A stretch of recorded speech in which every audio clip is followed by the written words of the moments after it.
This is the Hidden Killers podcast with Tony Brueski, featuring retired FBI Special Agent Jennifer Coffindaffer.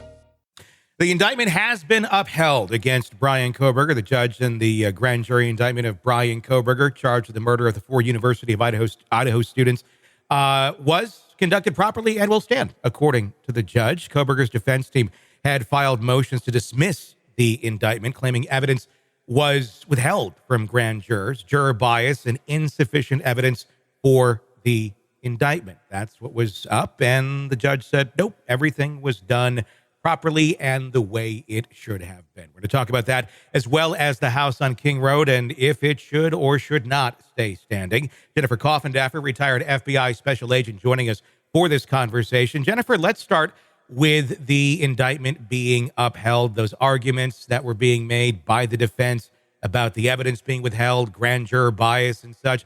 Was there ever any legs to any of that, in your opinion, or is this just the work of a defense attorney, a good defense attorney, going on every road they possibly can to vigorously defend their client? Option B, Tony. This really never had any meat on the bone. In fact, they tried to go back years and years ago to a statute regarding what probable cause that it really should be beyond a reasonable doubt to reach a grand jury indictment. I mean, that's how far they were trying to reach to put some meat on their arguments. But nevertheless, I think all of us expected that the indictment to be upheld. Yeah. And we would have I think it would have been a jaw-dropping moment to have anything other than that happen. But I agree with you. It is a great legal strategy. They're trying to draw this out. Look, the longer this thing goes, the more chance that witnesses, their memories fade, something happens to them, they're not around, the law enforcement moves on to other things. It's just so much in the defense's, interest for this thing to drag out, and they are going to drag this out ad nauseum for years. And that's the crazy thing about all this. I mean, how far can one continue to drag something like this out? I know he's obviously waived his rights to a speedy trial, but I mean, at some point, this has to end up in a courtroom unless he accepts some sort of a plea deal or something of that sort. Are they trying to play a long game for something like that to take place? Or is it exactly what you just said? Let's let time kind of heal things or memories fade a little bit. And maybe it won't have quite the impact in the courtroom that it would if it were to go to trial like right now. That's exactly what the defense wants. You are not going to see the prosecution ask for any continuances once a trial date has been set. That's just not going to happen.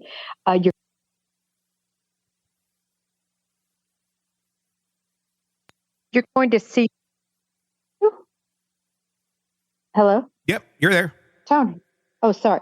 You're going to see the defense, however, continue to ask for, they haven't asked for continuances yet because the trial date hasn't been set. But once it's set, I would look for several instances where the defense is going to ask for continuances. Right now, the strategy is going to be to basically every piece of evidence they're going to try to have not brought into court. So you're going to see suppression hearing after suppression hearing, I believe, and they're going to do a good job. Look, this is a good crew that they've assembled, and so you ask how long? Years. Yeah, you've been saying that. You've been saying that from the very beginning on this.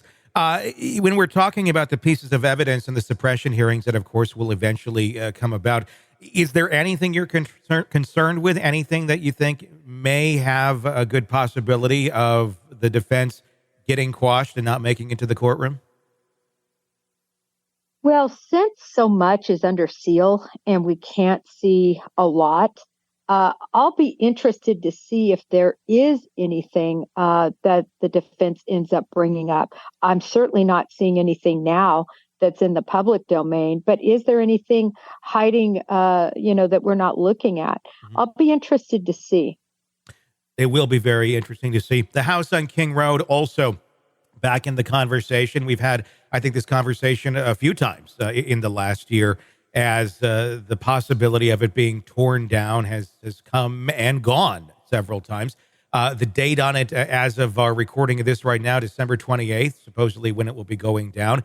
The defense and the prosecution not really having any issue with it seemingly to go down, but is that the right strategy to have, especially for the prosecution, knowing just how powerful taking a jury to a location can really be in terms of helping them really see, feel, touch, taste, if you will, the environment where this crime took place?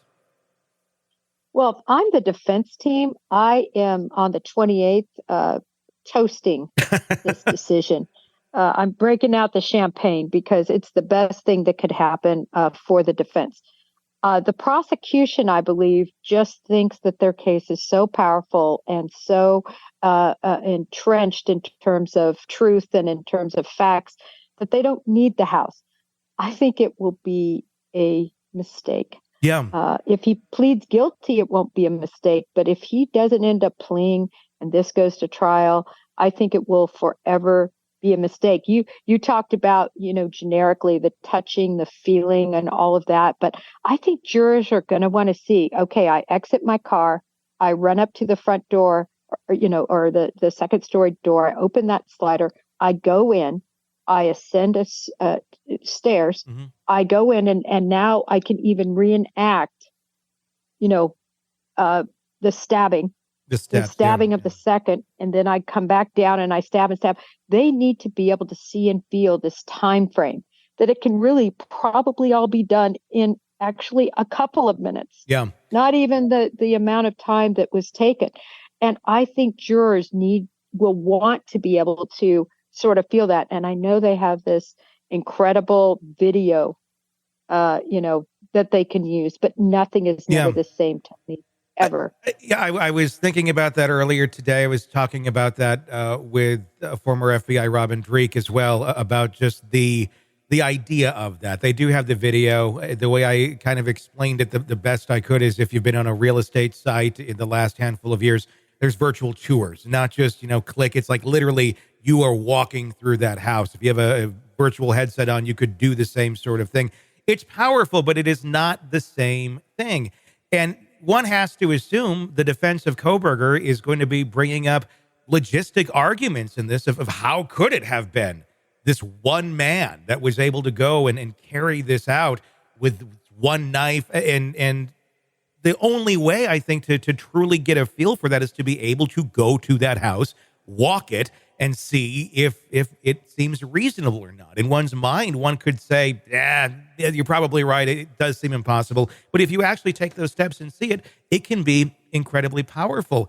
I know it's an eyesore. I know it's something that it's got to be heartbreaking for those people in Moscow, Idaho, every single day, being a small community. It's not going to be difficult to have to drive by that house or see it in some way, shape, or form on a regular basis. But are they counting their chickens before they hatched, essentially, with the urge to get this thing torn down when we really are trying to get justice here and determine if Kohberger is innocent or guilty?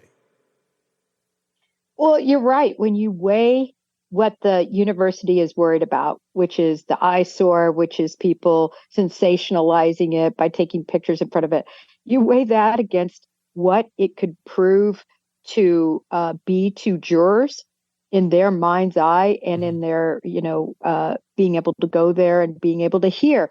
People say, oh, you know what? Without the furniture, the acoustics aren't going to be the same. And with it all empty and with things taken out, I say to a minor degree, they want to see what it was like for Bethany Funk to be in her room and what you would hear up there. I want to hear the creaking of those stairs. I want to see the angles. How about just Dylan Mortensen's angles when she talks about, she's going to address the jury, right? And she's going to say, listen, I peeked out and I saw this. They're going to want to see, oh, yeah, she could have seen that. And she could have closed the door this quickly. And he could have gotten from, Xana to the door in seconds. All of that logistically is so important, and it's going to be gone.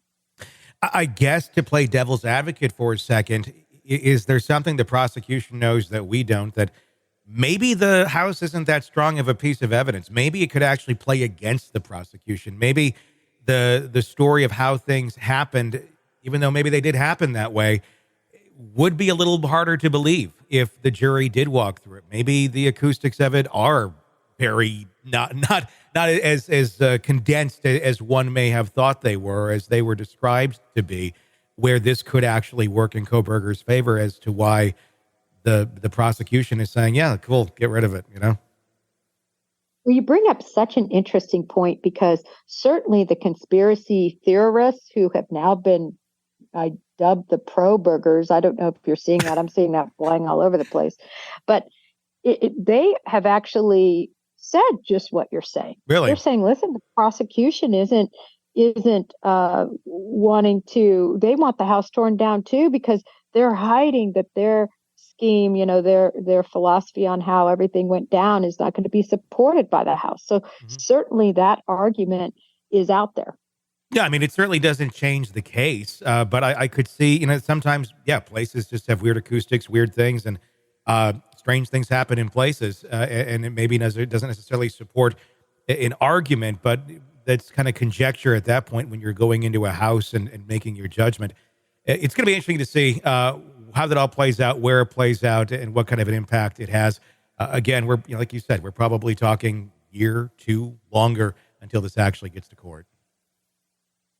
Yeah, I'm hoping for the end of 2026. I'm hoping by then. And maybe I'll be pleasantly surprised, but we've seen everything go in slow motion. I mean, everything is a hearing, everything is drawn out, expert witnesses, multiple people just to argue things like media presence. That really wasn't necessary. This judge certainly is going to keep a tight leash on the media, and that was known from moment one. Yet we had this long drawn out media, experts that were hired to make that point, a point that I think was really quite superfluous. Yeah, without a doubt. Want to listen ad-free? Want advanced access to all of our interviews before anyone else? Become a True Crime Today Premium Plus subscriber on Apple Podcasts. You get every episode commercial-free, so you can binge on true crime until you can binge no more. Search True Crime Today Premium Plus on Apple Podcasts now, or go to our podcast page and sign up now. More of the Hidden Killers podcast next.